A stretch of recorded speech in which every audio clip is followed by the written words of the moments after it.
All right. Good morning, everyone. Thank you so much for joining us today. My name is Michelle, and I am with Area Professional Development. Today, we are talking about stats reporting in Alberta with Anne-Marie Lurie. Just a couple of housekeeping notes before we get started. You are automatically muted. So if you do have a question, please type it into the question and answer, the Q&A icon on your screen. Anne-Marie will address questions throughout the webinar. We really do want it to be an engaging webinar, so please, and interactive, so please take the time to just ask your questions throughout, and she will pause every now and then to address those questions. As well, the webinar is being recorded, so if you do have to leave a little bit early, we will definitely share this with you within the next week, or you can find it on our resources page on our website. As well, if you do have any technical issues, just use that chat box and we'll be happy to address it throughout the webinar. So a little bit about Anne-Marie before I throw it over to her. Anne-Marie has nearly 20 years of experience in the real estate sector. She has had the opportunity to work in several different aspects of real estate, including commercial brokerage, pension investment, residential real estate analysis, and multifamily underwriting. Her diverse background in real estate has enabled her to provide insights into the macroeconomic climate and factors impacting the real estate market. Anne-Marie joined CREB in 2011 and recently taken on the role as the chief economist at AREA in 2018. She is responsible for scoping, developing, and leading economic analysis and market intelligence products across the province. Anne-Marie completed both her BA Honors and MA in Economics from the University of Calgary. And without further ado, I will pass it over to Anne-Marie, and she's going to share her screen here, and we'll get started. Hello, thank you for all being here. So I want to start off just by saying, like, there's been a lot of changes, and as we move to Pillar 9, I viewed it as an excellent opportunity to really, look at stats in a different way and actually provide some of that same stuff that really I'd been doing for Calgary and providing it across the province in a consistent manner. So, and I've always viewed this as this is something that's we can develop and work with as we move through time. And most of what we've developed has been based on member feedback over the years. So as you can see, as we move through what we've done in the province, we've made a lot of changes with the stats reporting. And I'm going to share my screen and talk a bit about some of the main changes and really address what we've seen going on here. So if we go here, okay. So the first change that you would have seen is what's going on with the new mapping system. And I know there's been a lot of questions about how this looks and how it's so different from what we're used to. Now, the reason why we went to this, and I will explain it a bit. So what we see here is you see different color regions. So this top corner here represents the Northwest, Grand Prairie, Athabasca, Peace River, Northeast, and so on, as you can see each of the breakouts that are listed here. So Northwest, Northeast, Edmonton, Alberta West, Red Deer, Alberta East, Alberta South, and Calgary. So these categories and these breakouts weren't developed by us. It was actually developed by, this is consistent with how Stats Canada reports on areas. So when we think about indicators like employment and different things, this is really how Stats Canada, our provincial government, look at stats throughout the province and how they break out different regions. There was a lot of advantages to aligning it in this manner, mostly because it's not just the housing stats. As we move forward, we can start layering in, okay, this region, this is what we're seeing for employment. This is what we're seeing for population growth. And start to really build, as we move forward, a more enriched data set that kind of explains what is happening in the housing stats. And really that was some of the basis of moving to this system. So we didn't define these boundaries. These boundaries were really something else that was used by the province. And the idea of moving to that with Pillar 9 was based purely on the fact that now we can have a much more enriched sort of data set that we can start to provide members as we move through this process. Now, obviously, the first step has been getting that housing data in a clean data source that you guys can use and breaking it out into these regions. But this has been a lot of change. Now, at the same time, obviously these larger regions wouldn't necessarily tell you what you need to know about your housing market. So we've taken it to different levels. Now, the first step, of course, I mean, I think one thing to note is that this mapping system that we have here, eventually we would like this to be a much more interactive map where you can zoom into it and specifically target the area that you're looking for.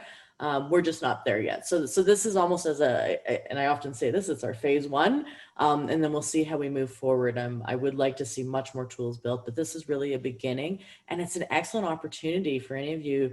If there's certain indicators that you like to see, or there's different stuff or you want more, we always want that feedback, because these products are developed for you and with you in mind. So for you to use with your clients and for your business.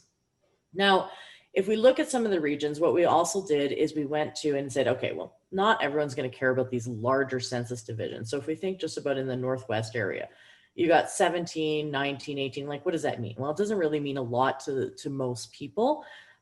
Yes, there's a broader economic region. These are the census divisions, but you might go, well, I don't really care about those specific census divisions. I really want the stats for my specific city or my specific town. So that's where they're broken out. So I think the first thing to note is where to go. So this is on the member side, by the way. This is where we actually go in and you have to log on to that. We chose deliberately not to make everything public because, again, it's something that we feel that this work is being done for our membership, and you guys can choose to share the stats as you wish. We typically only we do still provide some stuff to public, but it's mostly on those larger cities. So that's why you see that there's these specific reports for Grand Prairie, Fort McMurray, Red Deer, Calgary, Lethbridge, Medicine Hat. It's because that's the stuff that we're making public. It's on a broader basis. But all those detailed stats is not something that we wanted to actually give out at this time. Now, so there's a couple things to note. So on a monthly basis, if you're on the public side, you would see these individual reports. So if we went into the city of Grand Prairie, this is really where we do some of this analysis, and I'm going to go over these reports in much more detail in a little bit. But this is like a shortened, abbreviated sort of summary stats. So this is not meant to be the detailed stats that you guys get. This is something that is meant to be just highlighting what happened over the month, and it's meant for the public as well as members. So sometimes, and members have told me that, you know, some of them love their detailed stats, but they don't necessarily want to give all that information to their clients. So they were looking for some of just those quick snapshots. And that was the idea of this, is that we have sort of a 2-page sort of quick summary for the month, focusing in on some of the key indicators that we would look at, right? So now, what you'll also notice is that not every region will have breakouts by every property type. So some of the key property types that we have, you have a total residential number, then you have a detached, a semi, a row, and apartment. Now, for some markets, there's just not enough activity to really show a row or a semi. So oftentimes, so for example, in Grand Prairie here, you can see that there's just a total residential versus a detached. If we were to look at it from, like for the city of Calgary, for instance, here you would have all categories because there's enough data there. Okay, so that's the first thing to note, that what we do as far as reporting. Now, you know, I've had other people ask, well, what about my area? Are you going to report on it? Now, what we will be doing as we move forward is also looking on a broader base, potentially doing something on a quarterly basis that provides more detail into other regions as well, that has enough data. I mean, one of the challenges is to create some of these stats reporting is that you will need enough data to do it. So that's something to keep in mind. Now, other questions, just before I get into like your guys' questions, but things that I've been hearing from the membership and broad is they're saying, well, how come my area is not represented here? So for example, Edmonton doesn't have much in their region, or, you know, some of the areas just don't have a lot of information. That is in part because we don't have all those stats there yet. So some of what we're working on really as we move into phase 2 is seeing what can we do with Edmonton data for people who are part of the Edmonton board, because we don't have all those stats yet. So this is really based, the stats right now that we're seeing are based off of everything that's in Pillar 9. And, you know, one of the moves we said is, you know, it's not about a board boundary per se, but now it's about, we have stats based off location. Because, you know, when we think about stats, I mean, I'm not as concerned about what board people are doing those transactions. I'm just after the overall transactions. So I think before I go into some of the detailed stats, I just wanted to ask Michelle, is there any questions that you might have at this stage just about the mapping system, or any other questions on that aspect? It doesn't look like we have any questions yet. I'll just remind everyone that they can enter their questions as we're going along, just in the Q&A box, and we'll be checking them throughout. Perfect. Okay, so that's, so now if we look into each of the packages, we'll go into some more aspects of it. So there's also the two layers. So there's the first of all, here's the reports that we actually do some of that analysis on a monthly basis, plus there's detailed stats. So if we went into detailed stats here, what this will show you is a list. And again, not my ideal scenario, but it will work for now. But this is a list of the areas that there is enough information to produce a stats report. Eventually, we'll also have the economic region in there, and we will always be reviewing these. So typically once a year, we go through and review the overall counties and all that information to see if there's enough stats to create another report. So this is sort of a work in progress sort of model where, because sometimes there's some areas that the towns haven't had a lot of activity and all of a sudden they do. So as they start to grow, we want to make sure that we're capturing that and providing as much information as we can. So in this case here, I want to explain some of the differences of what you'll see with some of the reports. So if we go into the census division itself, so again, this is that broader area around Red Deer. So why would people use this? Well, some people don't necessarily care just what's happening in the city of Red Deer. They want to see the stats on a broader basis. So, these pages are set up to be identical. Again, I said I will go into this in a bit more detail, but one of the differences between these census divisions and the counties is you'll actually be able to see on page 3 here what's included in them. So when you open up the census division, you'll know that the city of Red Deer is in there, the city of Lacombe, Lacombe County, Ponoka County, Red Deer County. So that's all of the areas that would be included in that specific census division. And obviously that changes depending on what area you're looking at. Now, the way that the data is typically structured is that you have your cities, then you have your counties or municipal districts that they're called that make up these census divisions. And it's difficult to show without an interactive map, but that's how really this thing plays out. But at least if you wanted to know what is in this area, you can specifically go into here, and that's the broader census division. If we go into, let's say, a county, so if I pick Lacombe County, for instance, again, on that third page, we actually provide a breakout of every town or major area that's within that municipal district. So you can see here what exactly is in there. Now, some areas, they really don't have any activity, but at least you can see what's included in all these numbers. So it's a good way to get a quick breakout of what is available in each of the areas. And we did report on all of them on a monthly basis, even though some of them wouldn't have necessarily a report. So, if you notice, this list is far longer than the list we had on this map. And that's in part because, there's just not enough activity in some of those other areas to create their own monthly stats package. So, we did use a threshold of so many sales over, a 3-year period. If it didn't meet that threshold, we didn't do the monthly reporting on it. Again, it's something we're reviewing consistently. And it's just because, you'll end up with a report with a bunch of zeros in it. So it didn't make a lot of sense to do them if there's not enough activity. So we just included what we could on that. Now, if we actually go into the reports, and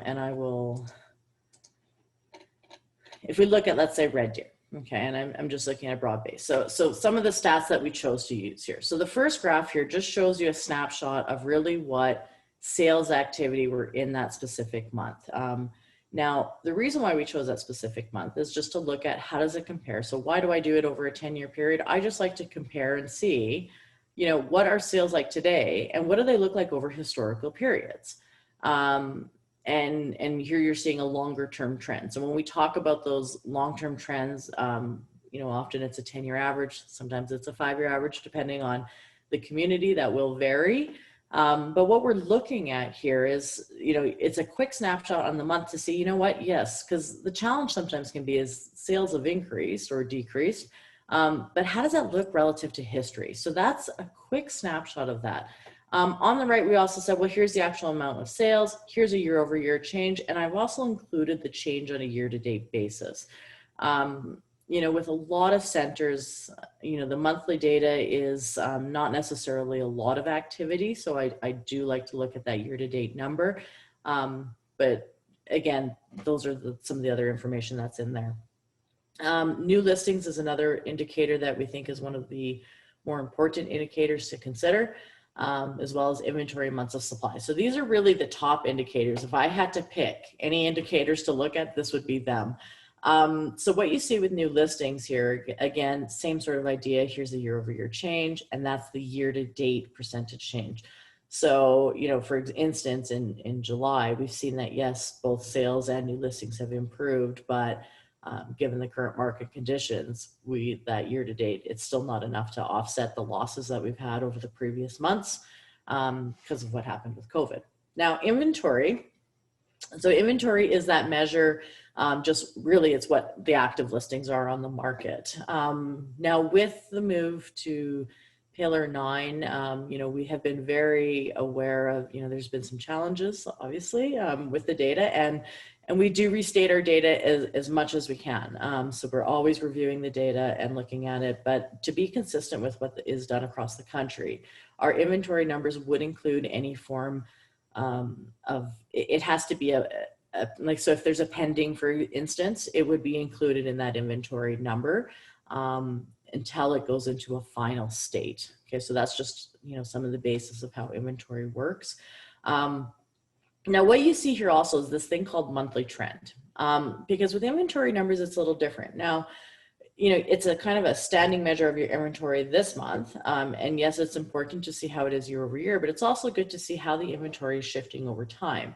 The reason why it's trended and not just this month versus last month and on an actual basis is because of the seasonal effects. And if anybody's looked at this data long enough, you'll see that there's certain months that obviously as we move into spring, there's much more inventory in the market because that's where more people are selling as well. So so we do try to adjust it. Now there's different types of adjustment. At this stage, we did the monthly, like a moving trend on it, just because, that is a more simpler method versus a seasonal adjustment program. But it gives you the idea of what's happening. So you can see here that if we're looking at Red Deer specifically, it has been that inventories have been trending down and it's starting to level off. Months of supply. This is probably to me, one of the most important indicators that I look at because it gives me a really good indication on what's happening with prices. And again, it's down over it was of the previous year, as well as you can see that, on the trend basis, it has been kind of coming down and starting to level off.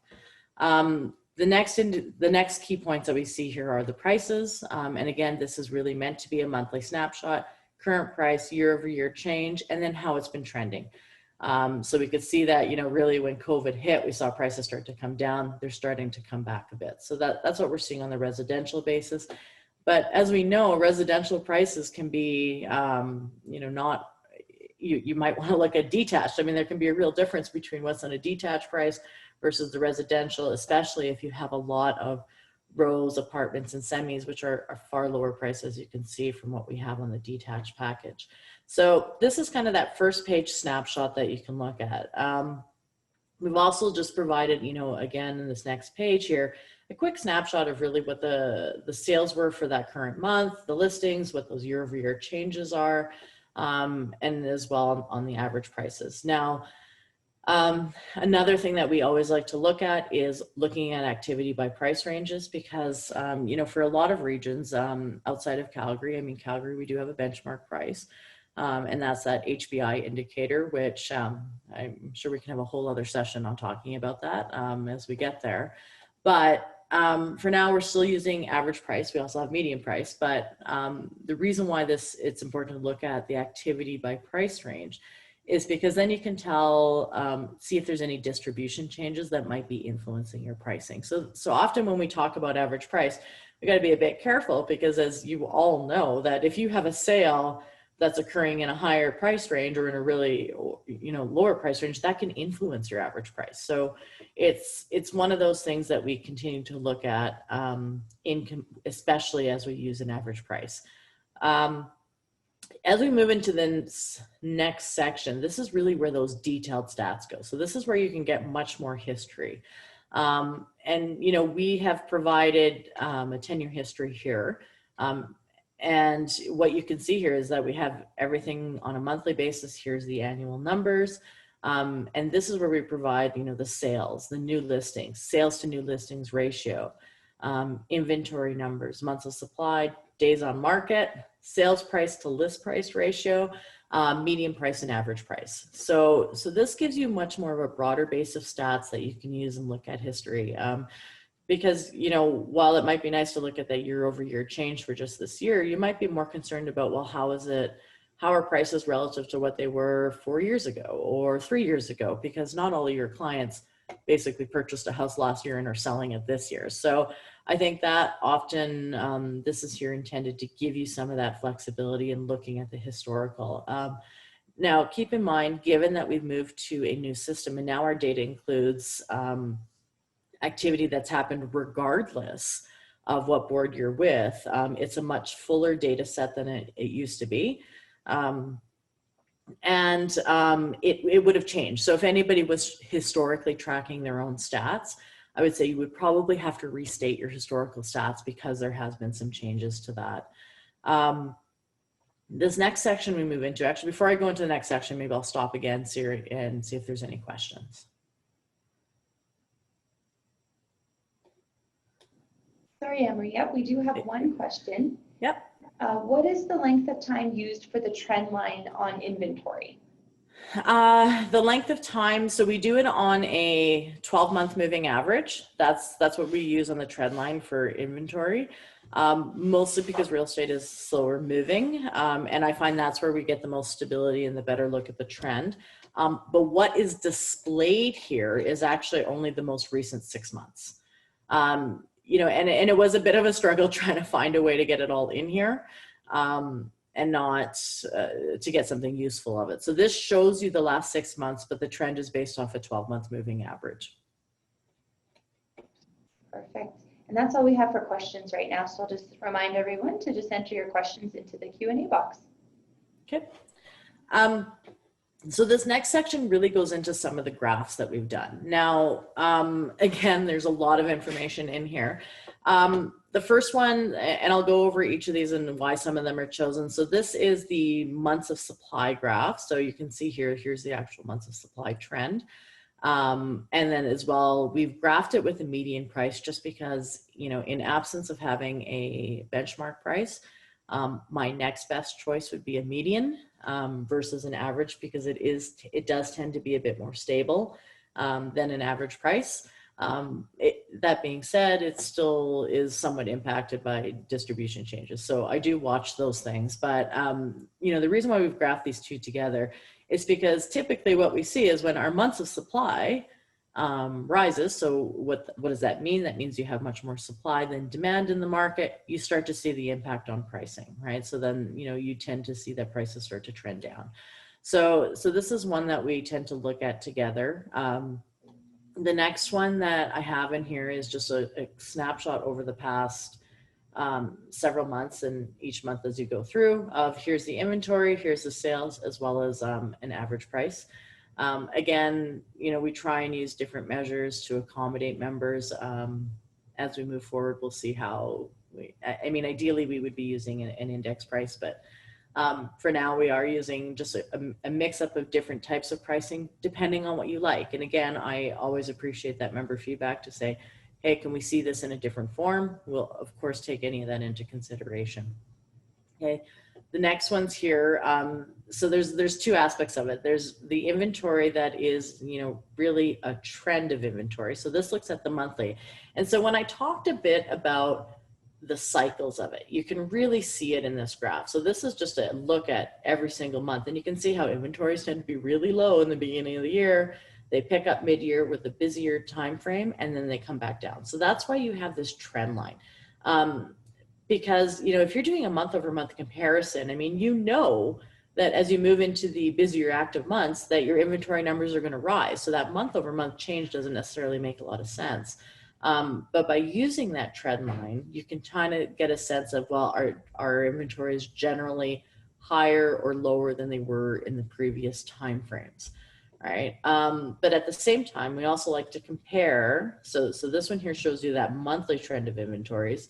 And this one here shows you really more of a difference of how does it compare to the same time in the previous years? Because, you know, when we look at July inventories, we're really concerned about how it was relative to other months of the same time of year, because then that takes out that impact of some of the seasonal factors. Okay, so that's why we've shown the difference between the two. Obviously, I think inventory is a fairly important indicator, so there is some time spent on that. Sales is also another one. And pricing, of course, because pricing tends to be, you know, the biggest concern for consumers that you're dealing with. They do want to know what's happening in pricing. So this is also shows you some year-over-year changes as well as the overall price range. Now, again, you can see that these prices are a bit more. They move around a lot more than what we might see in other areas. But you know, we have that comparison of both. So again, you know, you might want to look at this in a way that, you know, you have your prices today. I try and ignore some of the noise that you see with some of the dips. But that being said, you can do a comparison. So again, so many people get focused in on a year-over-year change in price, and you have to report on it in that way. But at the same time, you know, if somebody bought their home like 20 years ago or 10 years ago, then it's important to also look at this overall price level and see how things have changed over time. The next thing that we've done is we have a lot of breakouts by price ranges, right? So this is where you can see the sales activity by price range. We did it both on the current month and the year to date. So you can see if there's been any shifts. So for example, in this market here, we're seeing that there is, especially in July, that there was a real pickup in sales in these upper ranges. So most of that growth that we've seen has come from, you know, some of these lower price ranges, and that's where we've seen that pickup. And it gives some perspective, right? You know, on a year-to-date basis, though, even though we've had that gain, you can see that the sales still remain lower than what we had last year at the same time. So it gives you a bit of perspective on that aspect. The months of supply is another one that, again, as I indicated, it can give you a very different story when we start thinking about things in price ranges. Now, I am usually a bit cautious, especially in markets with a lot less activity in some of the higher price ranges. I get a bit more cautious when I look at these numbers because some of them can be, you have to see how many sales actually occurred in those price ranges. So obviously there's no sales here. There was one sale there. So you have to just be aware of how many sales there are versus the inventory. So that's why we show both. But in here, so why do I care about this indicator? Well, you know, oftentimes what will happen is you see the overall city sort of market trends, but it doesn't necessarily tell you what's happening in various price ranges, which you can have very different activities. So at first look here, when I look at this, it tells me that, you know, we know that the market has gone through some challenges with COVID. We have seen, you know, sales activity fall generally through those preliminary months. But at the same time, inventories have come down. So while we might have seen some price adjustments, depending on the market we're looking at, when you have your months of supply not being as high, so it's gone down in some aspects. So if we look here, you can see that it's actually gone down a bit in some of these areas. That tells me that you're probably having a very different experience if you're dealing with people in this lower price band versus what you might be seeing in some of the higher price ranges. So, you know, when it's, so essentially what that means, if it's gone down, it means your market's actually a bit tighter. So you're probably not getting price adjustments in these areas the same way that you might have it in, in some of the higher price points. So that's why that months of supply by price range indicator is used. And of course, we do like to look at that inventory, how much is actually available by price range. I think we are seeing a market that there hasn't been as much inventory on the market, and that's going to influence pricing. Other indicators that we have in here, days on market. So again, just an indication of how much longer it is. There's been some discussion, and I know we have that cumulative days on market measure as well. I didn't want to put it in here quite yet until I do much more testing on that data, but I have in the past compared both. They typically follow the same trend, but just with a different number. So either way, when I look at these numbers, when I look at days on market, for me, I'm not as concerned about it's 100 days or 20 days. It's more about how has it been trending? Are properties generally staying longer on the market or less on the market? Because that can give you an indication of any shifts in demand. The sales to new listings ratio. So this is another, it's really an alternative to looking at the months of supply. The only challenge with the sales to new listings ratio is that it doesn't take into account any actual standing inventory in the market. But that being said, especially in markets with not necessarily a lot of activity, I do like to look at this sales to new listings ratio as well, because it can give you a very similar indicator. This one's a little different though. If it's a higher sales to new listings ratio, so that means there is, so when we look at a ratio of, let's say 60%, that's saying for every 10 new listings that are coming on the market, 6 are selling. That tends to be a bit of a stronger ratio. That's an indication that your inventories are going to start coming down and you have a bit of a stronger market condition. When things are moving down, that's meaning that you have a lot more listings coming on the market versus sales. And then that can have a different influence on price, obviously. So if you're only selling 4 out of the 10 listings coming onto the market, that means that you're having some of that inventory build occur, and that can have some, and we can see that influence on pricing. And then what this is, and again, some of these were developed more based off of how members like to look at some of the stats. This just looks at, here's what our current month is, and this is the activity for sales compared to really what we saw over the previous 3 years. So you can see that, for example, in June, well, April, May is very obvious. Like, we had COVID happen and you saw sales activity just really plummeted compared to, what we have seen in the market before. Things started to improve, and now July, you're seeing a spike up. And I don't want to go into a full market analysis for you at this stage, but to me, when I first look at that, I'd say, that does reflect some of the pent up demand, because this is traditionally a much higher level of activity. So some of it is shifting into these future months. What I find, I'm very curious to see how the market plays out over the next several months as some of that demand really gets taken up. And then, of course, we looked at not just sales, but here's the inventory new listings. Now, the next sections that come through here are looking at activity by property type, because this is a total residential number, but of course we don't want just the total residential. You might not care about that total residential number, and here's all the breakouts by property type. So here's where we would see the detached activity. Now, it's set up in the exact same way where they are detached.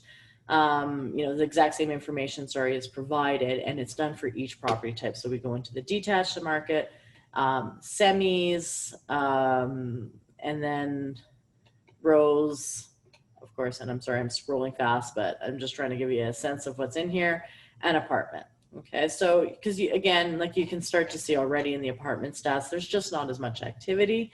And you probably want them separated depending on what you're dealing with. So the point of this was to try and give you a snapshot of all of this information. Now, this, as I said, is a bit of a phase one. Ideally, what we would have is, have this more of a dashboard base where you can kind of pick and choose what you're looking for, and this information be provided. One thing we're also looking to add potentially, depending on how we move through the development of this, is the ability to export this entire thing to Excel. We're not quite there yet on these ones, for any of our anybody who's online that's seen them in Calgary, you're very well aware we do have an export to Excel button. We're not quite there, but if you did need any of this stuff, so let's say you said, yeah, this is great, but I want to create some of my own branding around some of these numbers, you can always email us and we'd be happy to provide you that information. I mean, this is your information to use, and the idea was to have something that's very easy for you guys to use, and make it quick and an ability for you to use either this or take it and use that information for yourself. So that was the idea behind providing as much stats as we have. So is there any, I think I see another question on there. Yeah, Michelle? we do have a couple of questions. Mm-hmm. The first question is, if you were a realtor and could only highlight 3 stats to a client to help them understand the market, which 3 would you choose and why? Only 3. That's a tough one.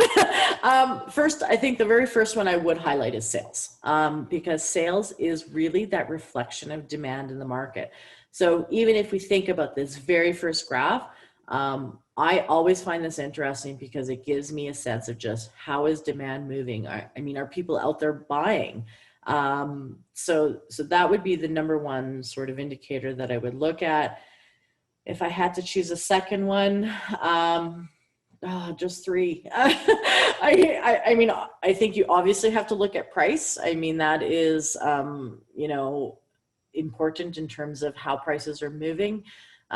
It is really a reflection of the supply and the demand in the market. So I think you're only asking for 3, but my next one would be, I'm debating between inventory and months of supply if I only can pick 3. I would say that, you know, they all go hand in hand. So, you know, first of all, sales is that reflection of demand in the market. Obviously, the inventory is the supply.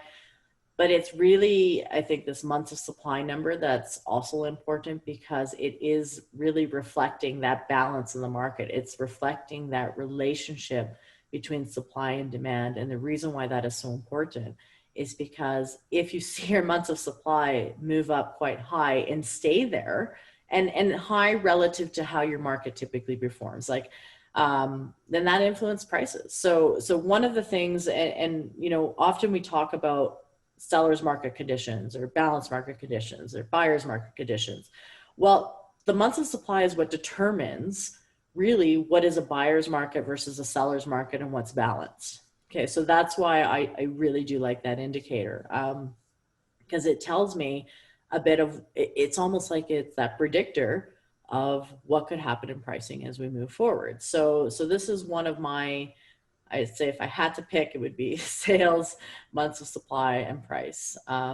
If you let me add in a fourth, it would be inventory as well. But so the months of supply, and one thing I also want to point out is what that balance measure is. I would say it really depends. You know, I'm often asked, well, what's a balanced market condition?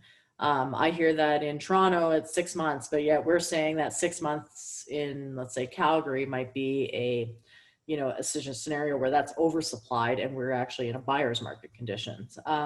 And I'd say it's because it's really relative to each market. Each market has sort of a natural state of what is considered balanced, and how is that balance determined? Well, okay, so when I look at the market conditions and I'm looking at that months of supply number, you know, what is high? Well, when numbers get really too high, then what we see happening is that prices start to fall. You know, and that is really reflective of a buyer's market condition. Typically in real estate, we expect that home prices should really move at a level that is consistent with inflation. Okay, so that is a longer term trend in housing markets. You should see prices really continue to rise at that inflation rate. If it's not rising at an inflation rate or it's falling, that's really where we'd be saying, well, the buyers have that advantage because, you know, if prices are falling, then, you know, that is an indication that there's oversupply. So that's where I would expect to, you know, sort of draw that line of roughly where you start to see that months of supply in areas that are just too high. Now, you know, on the reverse side, if that months of supply number gets really low, and you can almost see it with some of these graphs, then you start to see price increases. So that's why this one graph here with the months of supply and price changes gives me a lot of indication where you might see much more balanced or stable conditions, right? So if your months of supply drops. And of course, this is only a 10-year snapshot. I like to look at a longer time frame. But when it's in a lower position, you can just see that, okay, well, that means that your market is tightening and your prices are starting to rise. So those are the things that I'm looking for. And I would say that's one of the top things I look at. I hope that answers that. Next question. Yeah, I think so, for sure. Next question, when do you hope to have full reporting for Edmonton? When I get Edmonton data. You know, one of the challenges has been, and we have been discussing it, I mean, because they weren't on Pillar 9, to begin with, I didn't get the data in that same format, but it doesn't mean I don't want to have it. I mean, I think that for me, I want to see data across the province in a consistent manner. So it is something that we are talking with the Edmonton board. I think right now the focus has been on just getting through all the Pillar 9 data that's in there, and then looking at how can we add that data in, make sure it's reported in the same manner, because a big part of this that's important to me is also consistency in reporting. One of the nice things about Pillar 9 coming in is that now everybody is reporting in the same way.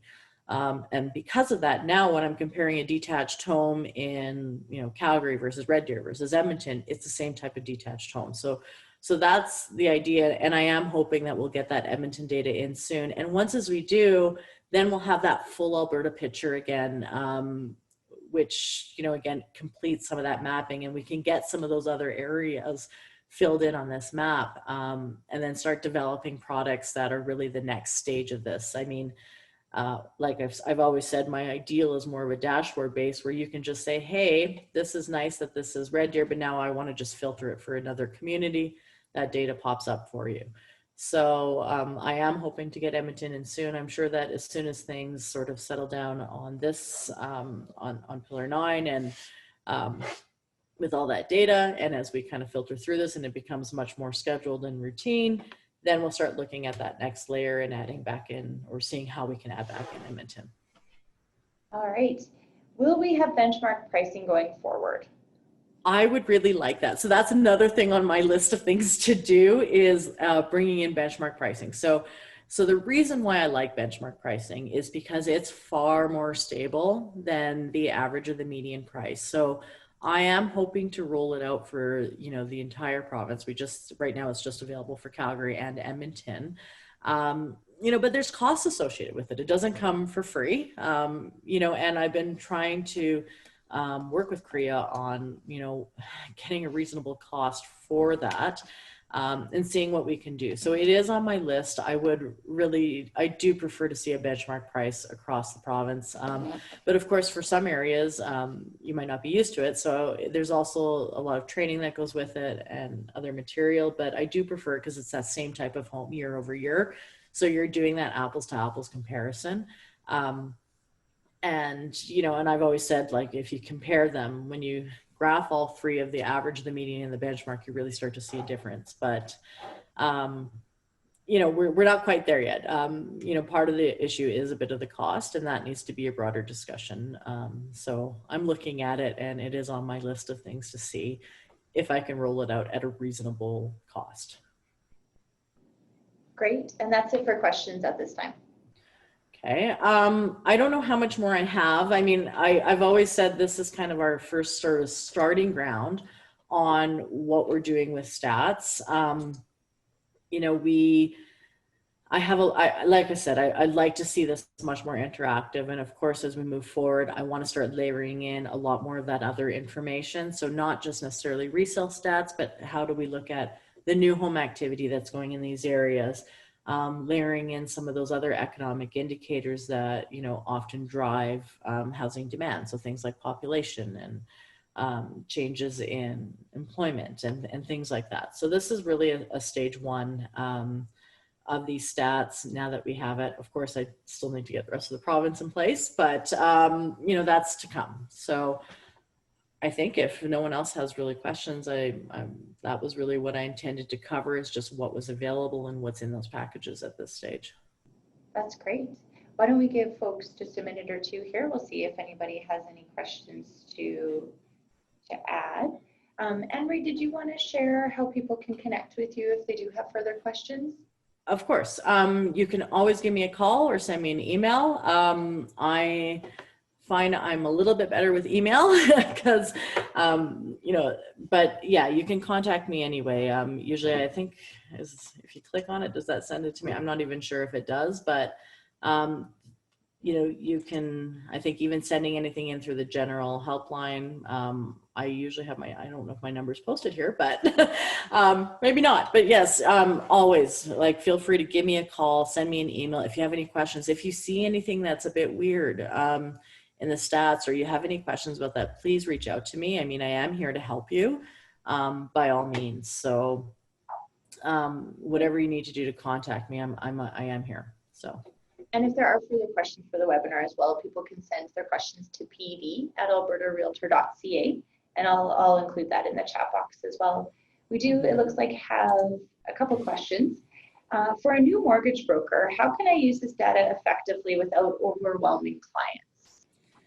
I think that's where you have to look at what are those key things that you want to highlight. So some of these stats packages that we created, part of it was those first couple of pages are meant to be a quick summary that doesn't overwhelm.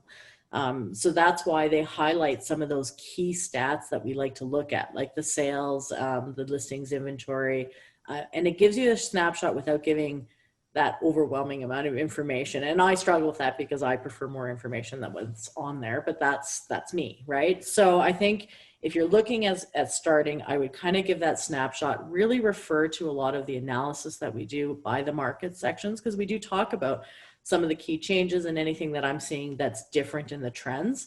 So there is that information. And of course, I would say focus in on those first couple of pages. It is meant to be just a quick summary of the month.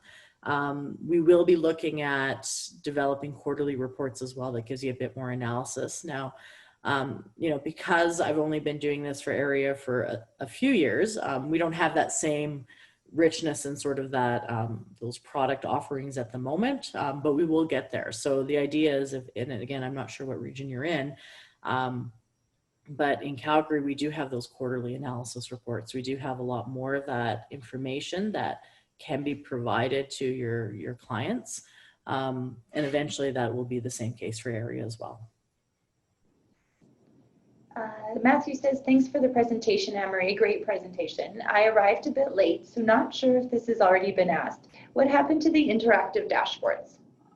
So the interactive dashboards, because we moved to Pillar 9 and we didn't have Edmonton data, we did remove them temporarily. I do want to bring those back, and that is part of you know, what we want to do by phase 2 is try and bring back a more interactive dashboard, because I prefer that method for sure. You know, but we started off with just, you know, providing these packages for now, but it is something I'm looking to bring back and potentially improve on. We did have a lot of positive feedback from that dashboard, but because we moved away from board reporting, we had to make a lot of adjustments to that dashboard. And, you know, timing was a bit of an issue on that as well. So it is something that I do want to bring back. It's just a matter of how we develop it and what it looks like from there. So it will come back. Just not, I don't have a timeline quite yet on that. Another question, the line graphs are easiest for the average client to read. Is there a way to customize graphs so all reports present that way? You can customize them. So that's where, again, typically we have them that you can export them to Excel. We don't have that quite yet here, but you know, I'd say give me a call. We'll see if we can try and get that Excel link up sooner than later in terms of these, because each of these reports have an Excel file that goes with it. And then you can open up the Excel document and change it as you like. But if you need something on a short-term basis, you can absolutely let me know and I can send you that Excel file, and then you can customize as you need. Fantastic. All right, that seems to be it for questions. Just to give folks our main number again, if anyone wants to get in touch with them, or you can just call our area main line at 403-228-6845, or please feel free to just email pd@albertarealtor.ca as well, and we'll ensure that we send that message off to Anne-Marie. Otherwise, thank you so much, Anne-Marie, for your time today. Really informative. Like we said earlier, we will send everyone the recorded version of this webinar within the next week, as well as a post-webinar survey. If you do have any feedback for Area PD, please also send it to pd@albertarealtor.ca. Otherwise, we hope you have a wonderful day and you stay safe and well. Thank you. Thank you.